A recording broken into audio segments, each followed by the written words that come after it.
Halo semuanya, selamat datang kembali di channel Alpian, channel dimana akan merecap sebuah manga dengan santai. Tapi sebelum itu, jangan lupa di like, share, dan subscribe channel ini.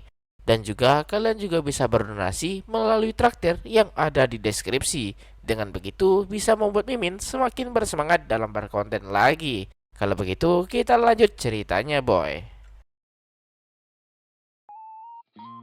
Setelah Yuri dan Hakaba mengantar Yuta pulang, Yuta disambut oleh ibunya. Ia menjelaskan soal apa yang terjadi hingga ia bisa pulang larut malam. Yuri juga berpesan ia meminta maaf karena tak dapat mampir sekarang. Ibu Yuta mengerti dan merasa itu sangat disayangkan. Tapi tak perlu khawatir, waktu pasti menemukan mereka. Tapi saat itu Yuta tak mengetahui rencana apa yang sedang ibunya lakukan. Dimana sekali lagi Yuta dilempar di tengah para gadis yang sedang kelaparan. Rencana itu dimulai ketika mereka sedang berpesta Nagashi Shoumen sebelumnya, dimana ayahnya merasa sangat puas dengan pesta hari ini dan Utako berharap bisa melakukannya lain kali. Ketika ayah dan ibu Yuta sedang membersihkan pesta yang telah usai, Utako bertanya ke abangnya bagaimana dengan rencana minggu selanjutnya. Apakah abangnya itu sudah memesan hotel? Yuta berkata ia sudah mempersiapkan semuanya dan Utako berharap kedua orang tua mereka menyukainya. Yuta berkata orang tua mereka pasti akan menyukainya, dimana tiba-tiba ibu mereka datang bertanya apa yang sedang mereka bicarakan. Yuta bertanya apakah ibunya mendengar percakapan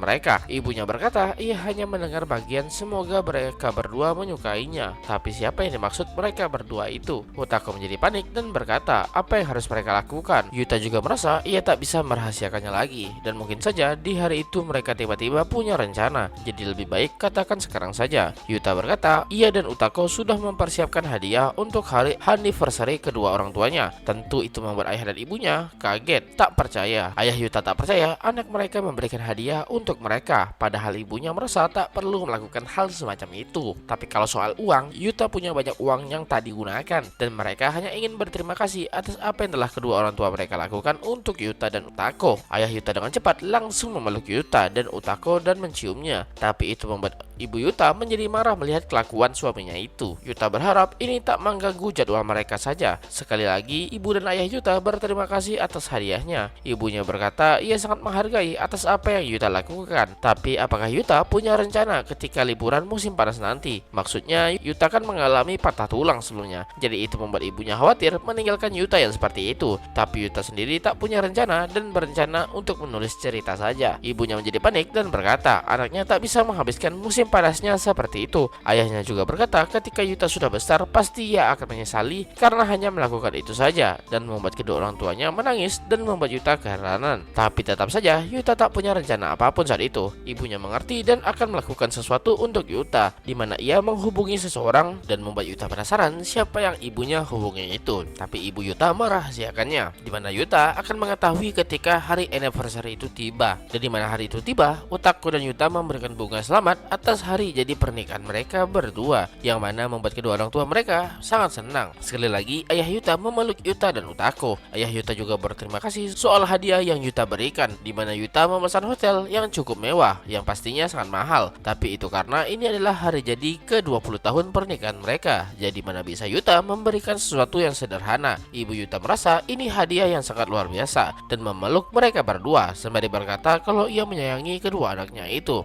Utako berharap mereka berdua bisa bersenang-senang dan Utako bisa menginap di rumah temannya juga. Sedangkan Yuta akan menjaga rumah ketika mereka semua pergi. Tapi ibu Yuta sudah menyiapkan sesuatu untuk Yuta yang membuat Yuta penasaran apa itu. Mana mungkin ibunya meninggalkan Yuta sendirian. Jadi ia meminta bantuan dari beberapa orang yang mengirim pesan ke mereka semua sekarang. Utako, Yuta dan ayah mereka bingung siapa yang dimaksud dan tiba-tiba bel pintu berdering dan merasa kalau mereka sudah datang. Utako penasaran siapa itu dan ibu Yuta menyuruh Yuta untuk menyambut mereka semua. Yuta tak mengerti apa yang sebenarnya terjadi dan ketika Yuta membuka pintunya, ia dibuat kaget karena Alisa dan Misayama ada di sana. Misayama langsung menggoda Yuta, tapi Alisa memotong dan berkata kalau ia yang akan mengurus Yuta seumur hidupnya. Misayama yang tak mau kalah berkata kalau ialah yang akan mengurus Yuta. Tapi Yuta bingung, tak mengerti apa yang sebenarnya terjadi. Di dalam, ibu Yuta memanggil para gadis, tapi ia menyadari satu orang tak ada di sana dan bingung kenapa ia tak datang. Tapi terlepas dari itu, ibu Yuta merasa senang mereka semua menerima undangannya, di mana ia akan menyerahkan Yuta untuk sementara dan bisa menginap di sini.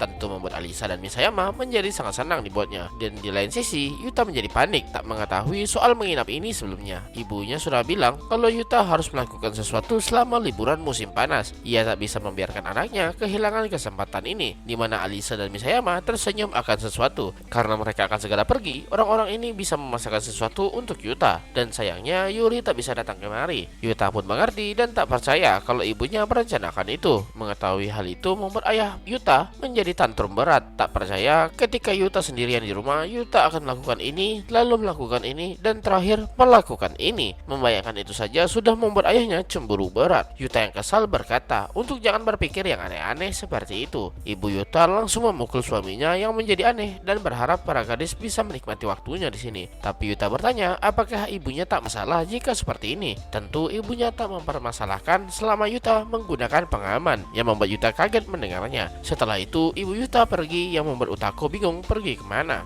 Karena ini belum waktunya untuk check-in hotel, tapi tampaknya ibu Yuta ingin melakukan sesuatu sebelum pergi dan berharap mereka semua bisa bersenang-senang. Alisa dan Misayama hanya tersenyum, yang membuat Yuta bingung apa yang harus dilakukan. Utako menyadarkan abangnya dan menyuruh mereka berdua masuk ke dalam dulu, dan Yuta menyambut mereka berdua dengan canggungnya. Tapi dalam hatinya Yuta bingung apa yang harus ia lakukan dengan semua ini. Di sekolah tampaknya Michiru sedang menghadapi remedial ujian, dan pastinya sekarang Yuta sedang bersenang-senang dengan para gadis. Sebelumnya Michiru menerima pesan dari Yuki, yaitu ibunya Yuta, dan merasa ini kesempatan emas yang tak bisa dilewatkan. Meskipun ia sangat jauh berbeda dibanding gadis lainnya, tapi Michiru masih punya kesempatan untuk membuat Yuta jatuh cinta padanya lagi. Tapi sebelum itu terjadi, ia menerima telepon kalau ia harus mengikuti remedial mulai minggu depan, dan merasa waktunya sangat tak tepat. Terasa seperti dunia tak merestui Michiru bersama Yuta, dan meskipun Michiru pergi setelah remedial, pasti sesuatu terjadi menghalanginya untuk datang, dan sekali lagi menahan Michiru untuk dekat dengan Yuta, dan merasa kalau ia harus menyerah saja. Meskipun Michiru sudah membuka lembaran baru, tapi tak ada yang berubah, dan merasa ini adalah hukuman atas apa yang telah Michiru perbuat. Ia merasa tak layak bersama Yuta dan kembali tenggelam dalam kesedihannya. Tiba-tiba seseorang menelpon Michiru, yang mana itu adalah Yuki, ibu dari Yuta, yang ingin membicarakan sesuatu dengan Michiru, dan cerita pun berlanjut.